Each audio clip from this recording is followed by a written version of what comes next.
대국민을 위한 119 신고 접수 업무에 대한 이해를 바탕으로 왜 인공지능 기술 적용이 필요하고 어떻게 개발하였으며 인공지능 기술을 119 종합 상황실에 적용하여 어떤 도움을 받고 있는지 박사님의 강연을 들어보도록 하겠습니다. 네, 박수로 맞이해 주세요.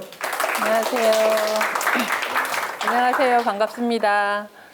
오늘 강의 드릴 내용은 119 인공지능이라는 키워드로 지금 말씀을 드릴 텐데요. 제가 도입 강연에서 이제 잠깐 뒤에서 보니까 너무 참여도가 좋으시고 스마트하신 학생분들이 많이 와서 인공지능을 대부분 어느 정도는 알고 계시지 않을까 이런 생각이 좀 들었습니다. 그래서 이제 어렵지 않게 그래도 저희가 이제 이거를 119 인공지능이라는 이 기술을 어떻게 실제 소방 상황실에 적용을 했고 어떻게 만들었고 앞으로는 뭐 어떤 것들이 더 있지 우리 예를 들면 학생들이 어떤 걸 공부하면 더 좋을까 뭐 이런 위주로 좀 정리를 해보았습니다.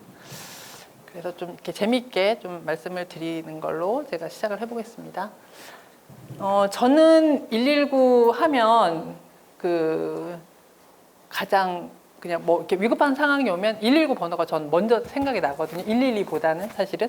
그리고 110도 있긴 한데 이거 정부에서 너무 119, 112로 긴급 전화가 아닌데도 몰리니까 110이라는 비긴급 전화도 만들어서 전화를 좀 이렇게 분산시켜서 실제로 긴급한 상황을 좀 더 도움을 주고자 이렇게 만든 그 긴급 신고 전화 통합 서비스라는 게 2016년부터 진행이 됐는데요.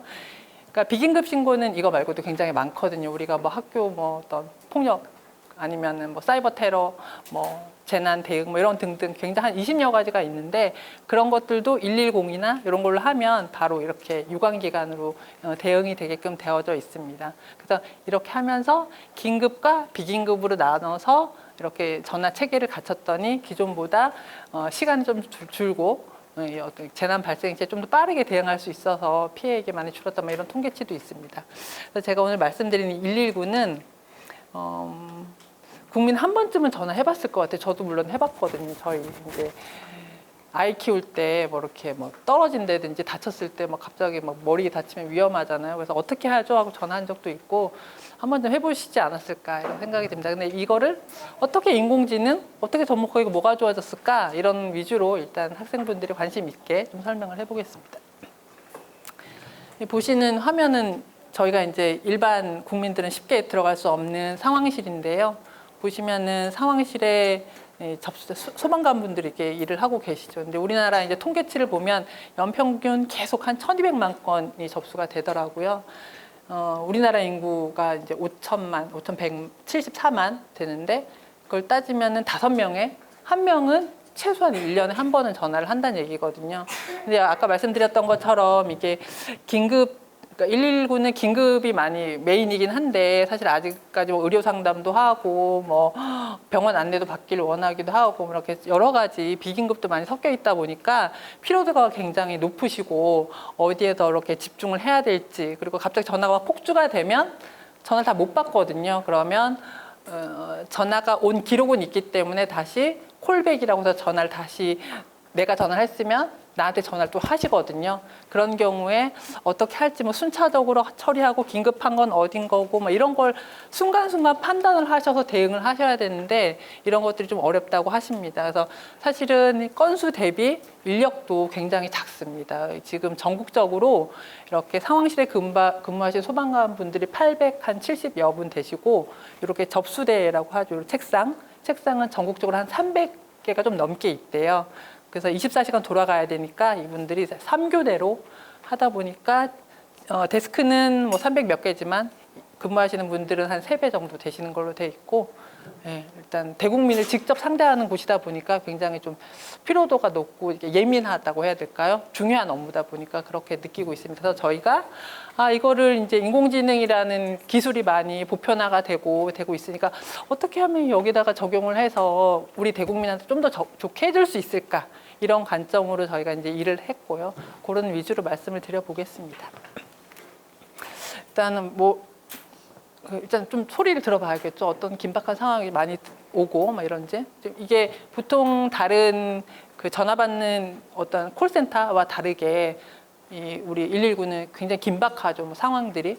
그리고 신고하는 분들도 어떤 상황 자체가 좀 긴급한 상황이다 보니까 이렇게 말도 빠르고 긴박하고 두서도 없을 수도 있고 이런 불안정한 상황에 이렇게 전화 받는 소방관분들이 베테랑일 수도 있지만 초보자분들도 있고 베테랑이어도 계속 이제 좀 이렇게 하던 방식대로 하면 새로운 상황이 오면은 판단이 좀 잘못될 수도 있고 이런 부분이 있어서 요거를 어떤 식으로 인공지능을 적용하면 좋을까. 그래서 실예로 요런 되게 긴박하다 보니까 위치도 막 생략하는 경우도 있고 지금은 보여드리려다 보니까 이렇게 개인정보는 다 삭제를 했고 이 음도 약간 변형을 한 형태인데 일단은 너무 저 같아도 그럴 것 같아. 위급하면 뭐 그냥 빨리 오라고만 그럴 것 같거든요.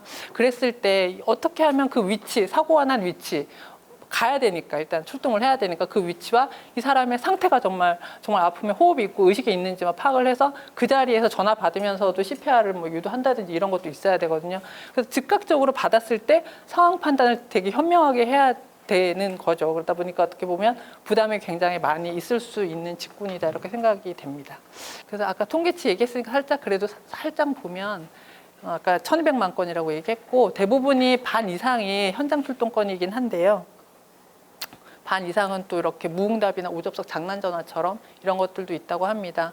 그래서 이제 뭐 화재보다는 구급이 굉장히 많죠. 한 5-6배 되고 그리고 이제 구급 관련된 민원 의료 그 서비스도 이렇게 굉장히 많이 포함되어 있어서 이분들이 접수자분들이 다양한 스펙트럼의 이렇게 내용을 대응을 하다 보니까 다 알 수가 없죠, 사실은. 그런 게 많이 고충이었고 그러면 이것들을 어떻게 인공지능으로 적용할 수 있을까? 계속 이제 이런 고민으로 저희가 대전 시청에 19층에 상황실이 있습니다. 거기 상황실에 인공지능 기술을 만들어 가지고 접목을 했더니 이런 걸 좋아하시고 앞으로 이런 게 좀 필요하다고 하시더라. 이런 얘기로 이제 정리를 해봤는데 현재 우리가 살고 있는 대전시는 그 대전시청 19층에 한 20개 데스크가 있어요. 데스크가 있는데 거기 50분이 이제 3교대로 이렇게 근무하시고 상대적으로 다른 서울이나 경기권보다는 이렇게 빈도수가 작긴 하죠. 그렇지만 통계적으로 이렇게 보면은 1분에 1시간 45건 있고 출동 건수 기준으로 보면은 3분의 1건 정도는 출동을 하는 건수로 이렇게 요약이 되더라. 그래서 여기 지금 대전시는 5개 소방서가 있거든요. 5개 소방서가 있고 각 소방서별로 안전센터가 한 5개씩 있어요. 그래서 우리가 전화를 하면 이제 여기 대전 소방본부 상황실에 접수가 되고 출동 배차는 내가 유성에서 어디 인근에 다쳤으면 유성 소방서 인근 안전센터에서 저희 집에 와서 이렇게 케어해 주시고 이런 상황이 되는 거죠.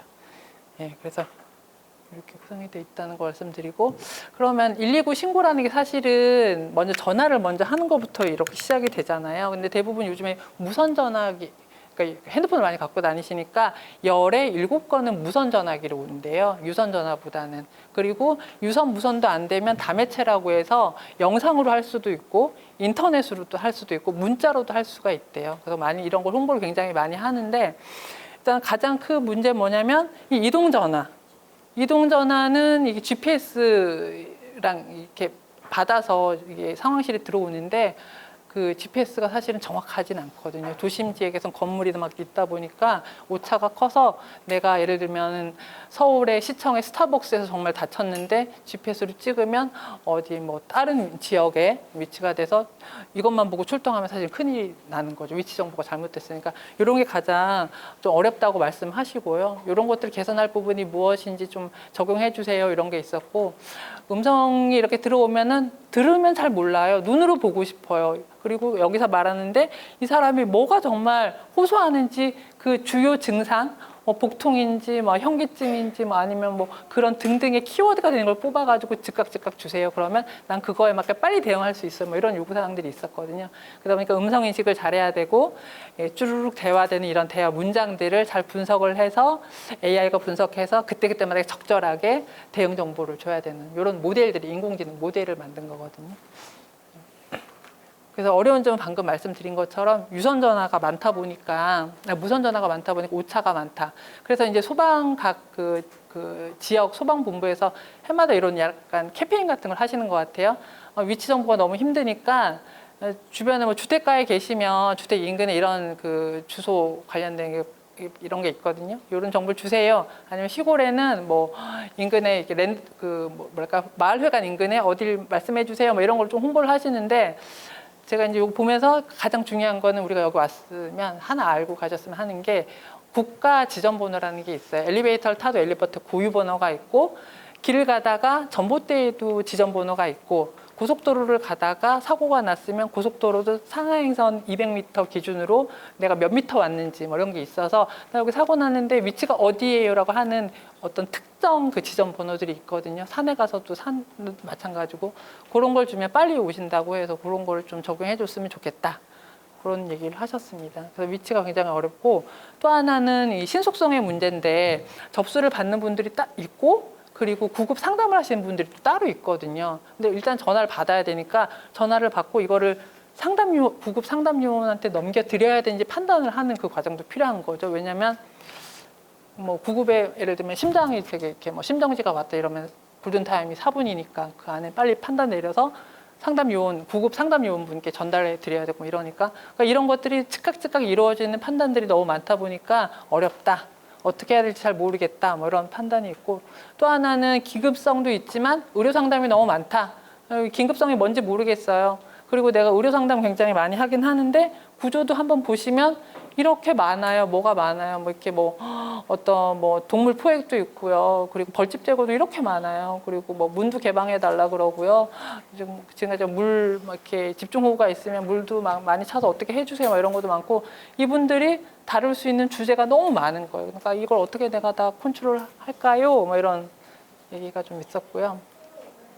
그러다 보니까 이게 다 전화한다고 해서 다 우리가 모두 안전하게 되면 좋은데 가끔 상황 대응, 상황 관리가 잘못돼서 전화했는데도 불구하고 도움을 못 받는 경우가 있거든요. 그래서 최근에 이런 기사가 있더라고요. 아빠가 이렇게 갑자기 뇌경색이 오셨는데 갑자기 발음이 어눌해지잖아요. 근데 119 전화해서 빨리 와줬으면 좋겠어요. 문도 열어놨어요. 했는데 그게 사실 발음이 잘 안 들리니까 전화 받는 상황관분이 밤에 전화를 또 하셨으니까 밤에는 주치자분들이 많이 전화하시거든요. 그러다 보니까 아 주치자분이시구나 하고 오인해서 대응을 못한 또 사례가 있더라고요. 네. 그래서 이런 잠깐 볼게요. 그래서 이렇게 주소도 얘기했는데 주소가 좀 어눌했고 그러니까 어디로 출동 주소지를 모르니까 배차할지도 모르고 계속 똑같은 말을 하시니까 약간 횡설수설한다고 생각하셨고 근데 이제 우리 이제 상황관리 소방에는 안전하게 이렇게 상황관리 하라고 매뉴얼이 잘 돼 있는데 그거 다 숙지하고 있었음에도 불구하고 경력이 많음에도 불구하고 아 주치자일 수 있겠다라는 생각으로 대응이 좀 어려웠다라는 어떤 기사거든요. 그래서 좀 안타까웠습니다. 저도 이걸 보고 그래서 이게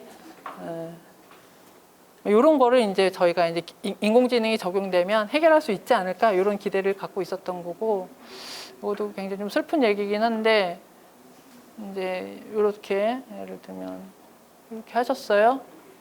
이제 한강에 이제 구조를 못하러 간 거예요. 너무 평온하게 전화를 해서 거짓말일 수 있겠다. 그래서 이런 경우도 계속 반복이 일어나고 있다. 뭐 이런 사례가 있습니다. 그래서 우리 인공지능 시대에 뭐 데이터 계속 쌓여 있고 인공지능 기술도 발달하는데 이런 거 이제 막아주고 싶다. 그래서 소방에서는 2016년에 이제 국가지구로 다 전환되면서 주요 키워드 중에 하나가 과학 기반의 예방 정책, 소방 R&D를 좀 더 강화를 하겠다 이런 기조가 있었습니다. 그래서 저희가 이런 기조 하에 인공지능 기술을 한번 만들어서 상황실에 직접 적용을 해보자. 그래서 나온 거고요. 말씀드렸던 것처럼 인공지능 전에는 너무 다양한 신고 상황에 대해서 일일이 정말 다 대응을 못하고 상황을 판단하는 추리에서 어떤 오류도 있었고 이것들을 좀 개선을 해보고자 저희가 이런 빅데이터를 가지고 음성인식 기술도 넣고 챗봇처럼 우리 뭐 챗 GPT 요즘 한참 뜨잖아요. 그거만큼 아주 거대 모델은 아니지만 모델을 만들어서 이 사람이 얘기하는 내용에 어떤 화재인데 이게 밭에서 나는 화재인지 고층에서 나는 건지 지하에서 나는 건지 구급인데 이건 사고가 난 건지 부상을 당한 건지 질병이 난 건지 화상을 입은 건지 인공지능이 한번 얘한테 좀 판단을 맡겨보자. 내가 전적으로 얘를 믿을 수는 없지만 얘에게 보조를 해서 내 판단에 좀 더 현명함을 좀 도움을 얻고자 이렇게 한번 해보자.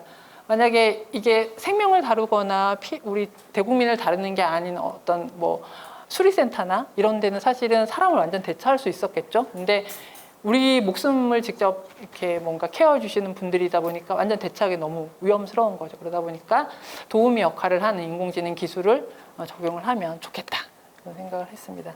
그래서 일단 여기 접수받는 소방관님은 신고자랑도 통화를 해야 되고 판단을 해서 의료상담요원에게도 이 내용을 던져드려야 되고 그리고 출동하시는 상황관분에게도 만약에 화재가 났다면 거기 상황을 계속 말씀드려야 되고 이 소방관은 출동하면서 신고했던 분하고도 면밀히 또 통화를 해서 불이 얼마나 번지고 있고 피해가 얼마고 뭐 이런 등등을 계속 끊임없이 상황을 이렇게 모니터링 해야 되는 상황이 있습니다.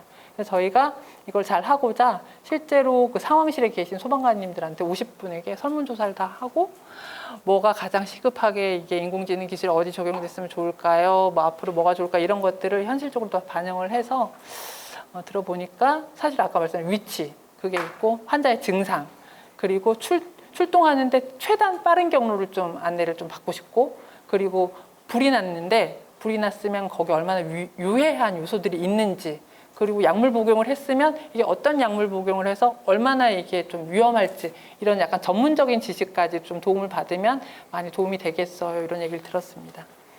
그래서 그런 얘기 요구사항과 실제 이제 인공지능 만들어야 되다 보니까 데이터가 필요하거든요. 데이터를 많이 받아서 실제로 과거에 어떻게 대화가 이루어졌고 어떤 내용을 했고 어떤 단어를 많이 썼으며 어떤 건으로 뭐 많이 그 반복적으로 신고가 됐었고 이런 것들 저희가 다 분석을 데이터를 분석을 해서 요렇게 예를 들면 호흡이 없고요. 뭐 예를 들면 너무 급해요. 빨리빨리요. 그러면 사실 긴급도가 올라가는 거고 질병에 관해서 좀 특이 케이스의 질병이면 또 긴급도가 올라가는 거 이렇게 알고리즘을 만들어서 모델에 적용을 한번 해서 돌려보기도 했습니다.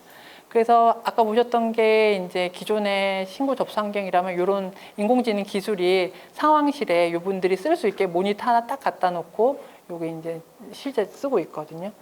그래서 지금 좀 적용하고 있고, 그러면 여기 이제 과학적으로 그래도 우리가 좀 알고 싶잖아요. 이런 기술, 이런 접수자분을 도와주는 인공지능 이런 도우미가 어떤 기술로 구성이 되어져 있는지. 가장 크게는 음성인식을 되게 잘해줘야 된다. 그래서 우리 전화로 들어가는 음성인식은 일반 콜센터로 들어가는 거랑 다르게 좀 화질이 좀 떨어지고, 그러니까 음질이 떨어지고 이런 것들을 잘 인식을 하게끔 하는 걸 목표로 갖고 있고요. 두 번째는 이런 챗 GPT 뭐 이렇게 우리 입력하면은 막 답 잘 주잖아요. 걔처럼 이렇게 언어를 잘 이해해서 무슨 의도를 갖고 물어보는지, 이 상황은 무슨 상황인지 잘 분류를 하는 그런 인공지능 모델을 한번 만들어서 적용을 했습니다. 그래서 예를 들면 전화를 막 급하게 아까 그 녹취처럼 막 했어요. 하면 음성인식 엔진이 사실 사람이 못 듣는 거는 음성인식 엔진도 못 듣긴 한데 청각으로 들으면서 텍스트를 보면 사실 유추하기가 좀 더 용이하니까 우리가 목표로 갖기로 한 10건 말했을 때 한 건 정도 오류 있으면 그래도 굉장히 다 잘한 거니까 그렇게까지 한번 만들어 보자. 그래서 이거를 저희가 이렇게 음성이 들어오면 텍스트로 이렇게 출력하는 걸 목표로 했는데 이걸 하려면 어떻게 해야 되냐? 어떻게 해야 되냐면 굉장히 처음에는 수고스러운 일이 필요하더라고요. 이렇게 만화로 그렸지만 속기사분을 고용을 해야 돼요. 막 이렇게 타이핑 빨리 치시는 분들 자격증이 있더라고요. 그리고 이분들은 전문 타자기도 따로 갖고 계세요. 그래서 뭐 이렇게 1시간에 이거를 119로 신고된 녹취 내용을 듣고 빨리 이거를 텍스트로 만들어야 돼요. 여보세요, 여기 배가 앞에 그러면 타이핑 여보세요, 배가 앞에 이렇게 치고 제가 권은정인데 권은정 이름은 사실 개인정보 내가 빼야 되거든요. 그런 거 다 빼고 우리 집 주소가 뭐 102동 603호예요. 그러면 그런 것도 다 빼고 그래서 이런 것들을 다 듣고 만드는 과정이 굉장히 수고스러운 과정이고 이게 인공지능이 공부를 시키려면 기본적으로 우리가 교재 보는 것처럼 학습 데이터로 필요하거든요. 그래서 이렇게 이제 녹취 파일, 음성 파일을 듣고 그리고 이런 거를 텍스트로 만드는 데이터가 관건이다. 많이 만들자. 많이 만들어 성능이 좋다. 그런 관점으로. 그래서 여기 보시면 저희가 이제 음성 전사한다고 하거든요. 그러면 이렇게 한번 눌러볼까요? 실제 이것도 있었던 건이긴 한데 이건 굉장히 사례가 좋은 사례라 상까지 받으신 소방관분 상황인데 이 건은 이제 전화를 딱 하셨는데 말씀을 못 하시는 거예요. 근데 이 소방관분이 직감이란 게 있어서 전화번호를 보니까 며칠 전에도 하셨어요. 근데 환자분이셨어. 목에 이제 질병이 있는 환자분이신데 이렇게 느낌이 이상해 말씀 못 하실 것 같아서 이렇게 질문을 굉장히 현명하게 하신 거죠. 말씀 못 하시면 아프시면 툭 한 번 치세요.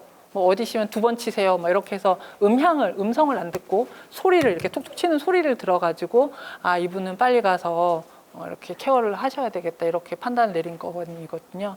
그래서 결국에 이렇게 아까 제가 이렇게 만화로니 전사하시는 속기사분이 이런 얘기를 일일이 다 듣고 이렇게 일일이 다 만들어야 돼요. 그래가지고 신고자는 무슨 말을 했고요, 접수자는 무슨 말을 했고 이거를 라인 바이 라인 다 정제를 해서 만들어야 이제 우리가 그걸 가지고 인공지능을 공부를 시킬 수 있겠다 이런 작업이 시작이 되는 거거든요. 그래서 음성인식 엔진은 이런 준비 과정이 거친 거고 아까 의도를 제가 알고 증상을 알아야 된다고 말씀을 드렸거든요. 왜냐하면 의도를 알아야 이 사람이 배가 아픈지 뭐 빨리 와달라는 건지 뭐 다른 동생한테 전화를 하라는 건지 의도를 모르면 그 상황을 빨리 좁혀 들어가서 판단이 안 서니까. 그래서 여기처럼 너무 배가 아파요.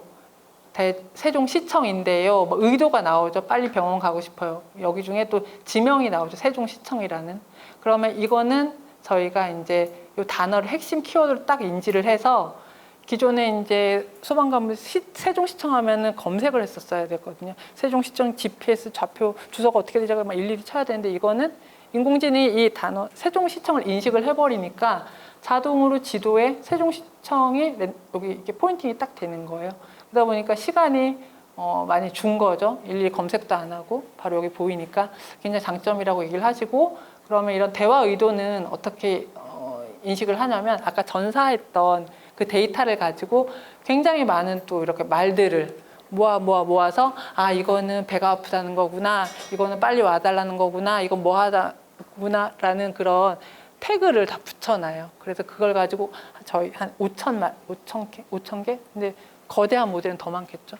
그래가지고 이제 학습을 시켜놓으면 예를 들면 대화를 지나가는 사람이 쓰러졌어요. 그러면 초보자분 누구든지 대응할 수 있을 텐데 예를 들면 이때는 이런 거 물어보세요. 매뉴얼대로 예를 들면 반응 있고 의식 있는지 AI가 가르쳐주면 이대로 일단은 물어보라는 거고 의식이 없어요. 그러면 일단 심폐소생술 매뉴얼 따라서 이렇게 필요하니까 구급 상황 요원, 접수 요원 그 구급 요원에게 이렇게 다시 전화를 돌려주셔서 그 자리에서 심폐소생 할 수 있게 이렇게 이제 내가 상황을 잘 추리가 안 되면 얘가 좀 추리할 수 있는 질의문을 올려주면 빠르게 판단 내릴 수 있겠다 이런 게 있고요. 그리고 소방에서 말하는 그 재난이 저희가 이제 한 60여 가지가 있거든요. 되게 많죠. 화재는 한 15건이고 구급도 한 17, 18건, 구조도 아까 보셨던 것처럼 벌집 제거, 동물 포획 굉장히 많은데 그거별로 대응하는 방식들이 다 다르다 보니까 이것들이 일반적인 상식에서는 할 수 있지만 어떤 약간 스페셜하거나 위급한 상황이면 매뉴얼을 찾아볼 수밖에 없거든요. 그래서 그것들을 어떤 인공지능 모델이 판단을 해서 자동으로 구급에 무슨 건이고 화재에 무슨 건이고 분류를 했을 때 매뉴얼 정보를 내가 자동으로 노출을 시켜주면 접수자분들이 이런 정보를 보고 출동대원에게도 가르쳐주고 신고자에게도 가르쳐주고 상황 요원분에게 이런 걸 전파할 수 있겠구나 해서 이렇게 한 56종 가량 되는 세부적인 각각 항목들에 대해서 인공지능 모델이 분류를 해서 그 케이스별로 정보를 올려주는 상황으로 이렇게 되어져 있습니다. 그래서 크게는 음성인식 잘해야 되고 키워드 잘 추출해야 되고 위치 정보 잘 파악해야 되고 그리고 상황을 잘 분류를 해서 대응 매뉴얼 정보를 잘 줘서 재난에 빨리 이렇게 대처할 수 있게 이런 게 이제 목표고요.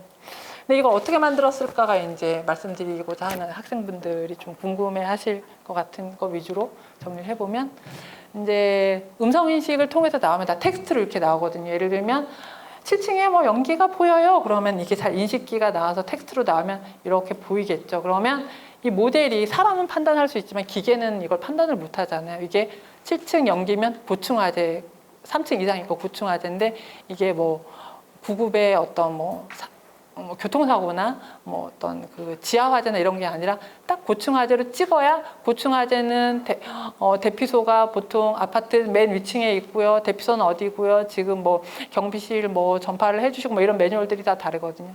그래서 이런 것들을 잘 들어와서 분류를 아까 56가지 정도 되는 걸로 분류를 잘 해줘야 되는데 이걸 어떤 원리에 의해서 분류를 하냐를 보면 일단 이렇게 저희 이제 자연어라고 할게요.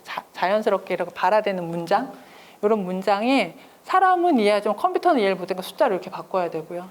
그래서 이 숫자를 바꿨을 때 이거는 구급의 질병이고 꼬마가 계단에서 넘어서 다리를 다친 것 같아요. 이건 질병보다는 부상이니까 또 숫자로 바꿔가지고 부상으로 이렇게 분류를 할 텐데 그러면 이걸 어떻게 학습을 하냐 관점을 보면 이렇게 질병이라고 한 거라고 정답을 준 아이는 질병으로 계속 확률값을 높이고 나머지 항목은 계속 확률값을 낮춰서 결국 열과 기운 없다 뭐 이런 키워드에 대한 문맥이 들어오면 질병으로 이렇게 정답을 주는 이거를 보통 모델 학습을 한다 이렇게 쉽게는 이렇게 보고 있습니다. 이렇게 되어 있고요. 근데 여기서 그러면은 이거를 컴퓨터가 이런 문장을 숫자로 인식하게 하려면 뭐가 처음에 필요할까? 제가 토크나이저라고 하는데 칼이라고 생각하시면 될 거예요. 좀 무섭긴 하지만 문장이 쫙 들어오면 이 문장에 엄마가 열나고 쓰러져 기운이 없어요. 딱딱딱 잘라서 그러면 요거를 엄마가 컴퓨터가 인식하려면 이게 0, 1번이고 열나고는 0, 2번이고 이거를 다 매칭을 해줘야 컴퓨터는 01, 02, 03 이런 게 들어와서 평균값이 1000이구나. 그러면 이거는 질병이구나. 이렇게 되는 거거든요. 그래서 토크나이저를 어떻게 쓰냐. 좋은 칼을 쓰냐, 나쁜 칼을 쓰냐, 칼을 갈아서 쓸 거냐. 예를 들면 이런 위주로 해서 토크나이저가 필요하다. 근데 한국말은 영어랑 조금 더 다르게 어렵죠. 왜냐하면 한국말은 단어가 있고 뒤에 조사가 붙으니까. 그리고 단어가 있고 그 앞에 부정어가 안 아파요. 안이 없으면 또 아파요. 뭐 이렇게 되니까 영어보다는 더 어려운 상황이 되는 거죠. 그래서 그걸 보통 한국말은 형태서 분석을 잘 해야 된다 이런 말을 하거든요. 토크나이저가. 그래서 그런 것들을 잘 써서 성능을 높이는데 잘게 쪼갠 이런 단어들의 숫자를 우리가 평면에 그리면 컴퓨터는 평면은 아니고 되게 고차원이잖아요. 둥근 공이라고 생각하시면 될 것 같아요.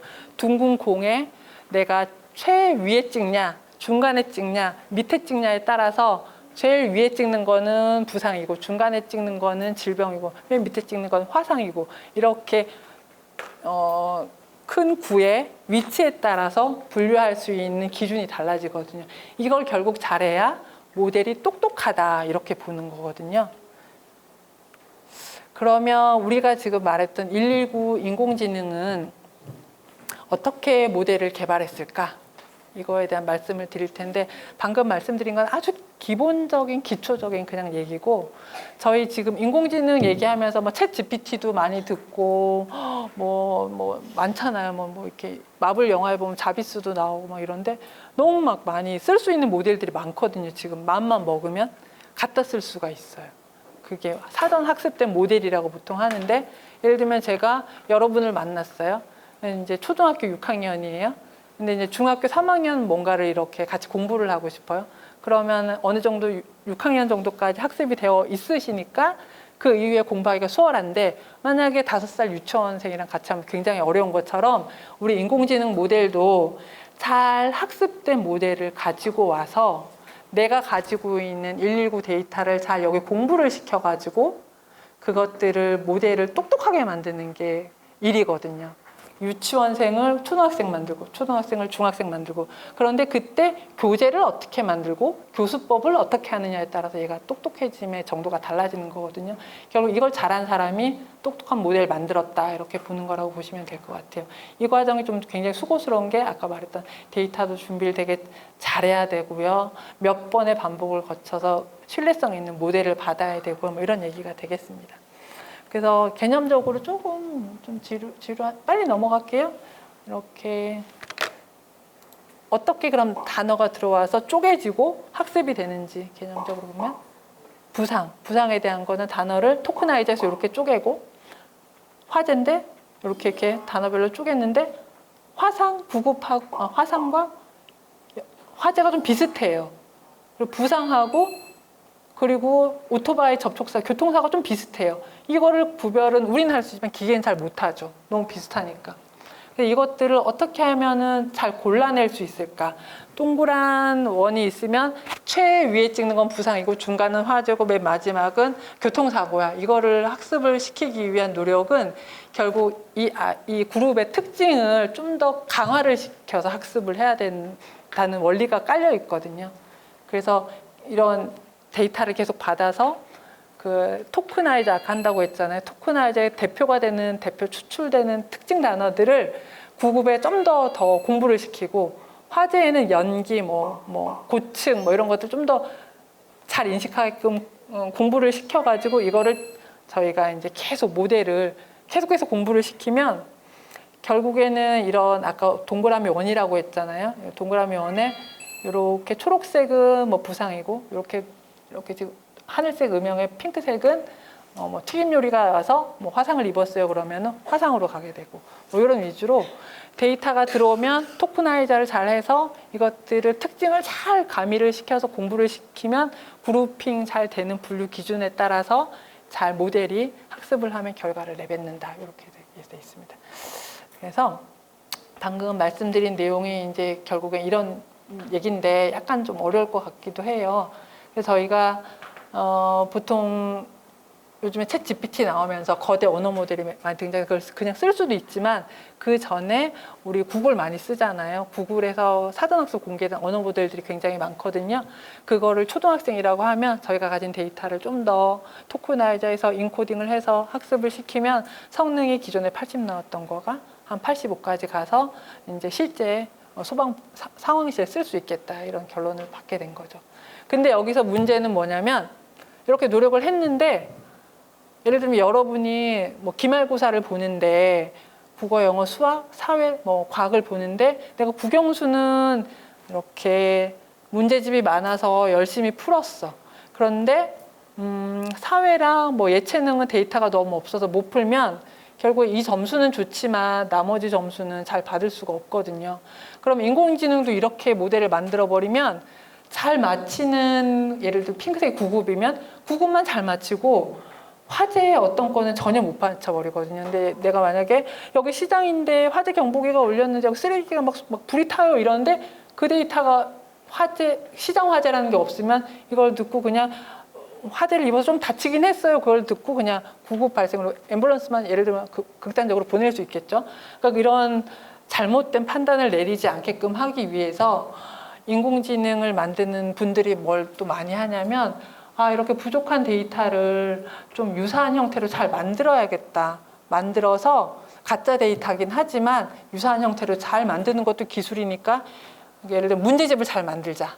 공부를 잘 시키면 똑똑해지니까 이게 많은 연구를 하고 있어요. 그래서 예시를 들면 예를 들어볼게요. 엄마가 계단에서 넘어졌어요라는 부상 데이터가 조금밖에 없는데 이걸로만 학습을 하면 이걸 맞출 확률이 거의 없어요.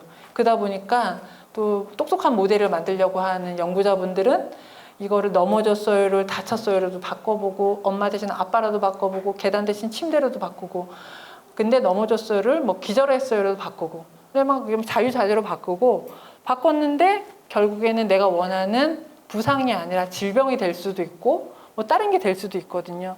그러니까 데이터를 임의로 만들었는데 내가 원하는 데이터가 안 나왔어. 그럼 그걸 또 검증을 해야 되고 이런 일련의 과정이 필요한 거거든요. 그러니까 인공지능 모델을 만들어 서비스를 얻는다고 하지만 이면에는 이렇게 많은 연구자분들이 수고스럽지만 이렇게 부족한 데이터를 만든 데이터가 맞는지 막 검증을 해야 되고 이 검증을 내가 수동으로 할 수 없으니까 다시 기술을 써가지고 해야 되고 이런 것들이 인공지능에서 이루어지는 기본적인 밑바탕에 깔려 있다고 보면 됩니다. 그래서 이런 것들을 저희가 가지고 한번 만든 거를 지금 현재는 이거보다 더 좋은 건데 초기 버전인데 제가 한번 화면을 띄워봤습니다. 현재 상황실에 이런 식으로 적용이 되고 있는 거를 그래서 간단하게 서머리를 하면 음성 지금 119 전화했을 때 이제 어머니 증상을 이렇게 아들이 신고를 했고요. 그래서 여기 아까 말씀드렸던 그 키워드가 잘 나오면 접수자분들이 복통, 코로나, 기침, 가래 등등 이런 걸 보고 이 상황을 좀 더 빠르게 파악할 수가 있고 그리고 엑스포 아파트라고 했잖아요. 보통 엑스포 아파트 검색을 하는데 그게 키워드 대상물에 대한 키워드가 검색이 잘 되다 보니까 위치를 자동으로 여기 마킹을 해줘서 내가 검색하는 시간을 단축을 시킨 경우가 됐고, 코로나 기침 가려면 등등 나오면서 이게 엑스포 아파트에 화재 건수가 있었던가 봐요. 근데 화재로 처음에 찍었는데 중간에 이제 질병으로 가서 질병의 대응은 어떻게 해야 될지 출동 여기 화면에 보이진 않지만 실제 출동하시는 그 출동대 편성 정보까지 자동으로 연계가 되어서 안전센터에 전달되면 엑스포 아파트 4단지에 구급차가 빨리 배차될 수 있게 이런 과정으로 거치고 있습니다. 그래서 이게 최신 이제 결과물은 아닌데 실제 상황실 지금 쓰고 있고요. 대전에서도 쓰고 있고 광주에서도 쓰고 있고 전북에서 쓰고 있고 굉장히 생각보다 다르게 우리가 사는 실세계에 이런 것들이 적용이 돼서 쓰고 있습니다. 그래서 앞으로 이것들을 계속 할 텐데 저희가 이제 과학자적인 관점에서 보면 아까 말씀드렸던 것처럼 인공지능 모델은 계속 현재는 IQ가 뭐 150이면 계속 더 높은 걸 원하잖아요. 그 영역에 있어서 그거를 좀 점점 똑똑하게 만드는 기술들이 필요한데 그랬을 때 어떻게 해야 될까?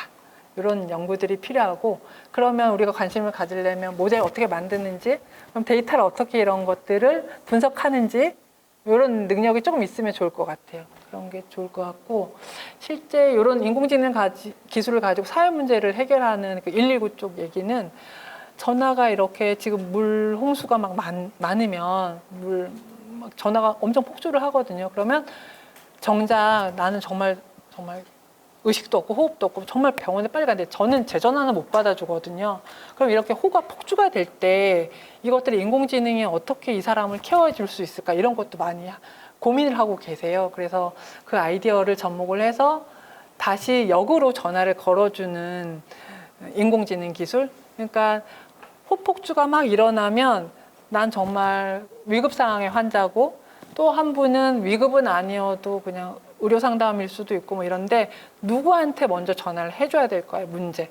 그러니까 저한테 제가 죽을 것 같으면 저한테 먼저 해주셔야 되는데 제가 10번째라 10번째까지 계속 기다려보면 저는 골든타임 놓치잖아요. 그걸 어떻게 인공지능이 판단을 해서 그 위급한 사람 더 빨리 도와줄까? 뭐 이런 것들도 필요하거든요.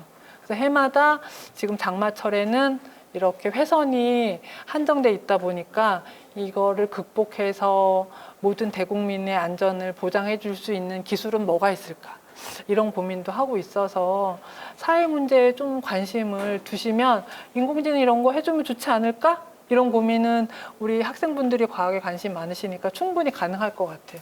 그런 생각에서 기술이 점점 더 성장하는 것 같아요. 제 생각에는. 그래서 오늘 제가 준비한 자료는 일단 여기까지 준비를 했고요.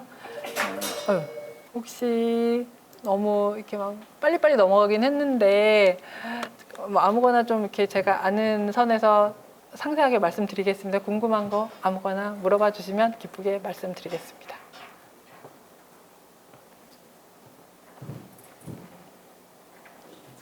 마지막에 신고하면서 주요 단어들을 보통 다리얼 이거를 나열을 했잖아요. 근데 그 신고하신 분이 보통은 없어요라고 얘기를 했잖아요. 네, 지금 저게 초기 모델을 하시는데 혹시 지금은 네. 보통은 없어요라고 하면은 보통을 썼다가 이걸 다시 스스로 지우는 그런 것까지 거기까지는 안 돼 있습니다. 지금은 말 그대로 주요한 그 구급에 무슨 증상으로 이렇게 그 시민분들이 말을 많이 했는지 뽑아냈고 그 단어 자체에 대해서 한정해서 하다 보니까 핵심 키워드는 그렇게 돼 있고 지금 말씀하시는 것처럼 적용하려면 그런 기술도 넣으면 좋을 것 같아요. 제 생각에.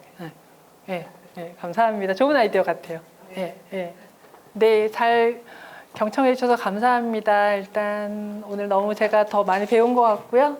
와주셔서 제가 더 많은 에너지를 받아서 앞으로 이렇게 재난안전이나 소방안전 분야에 좀 더 좋은 기술 많이 적용해서 대국민들에게 더 안전 보장해 줄 수 있는 연구자 역할 열심히 하겠습니다. 고맙습니다.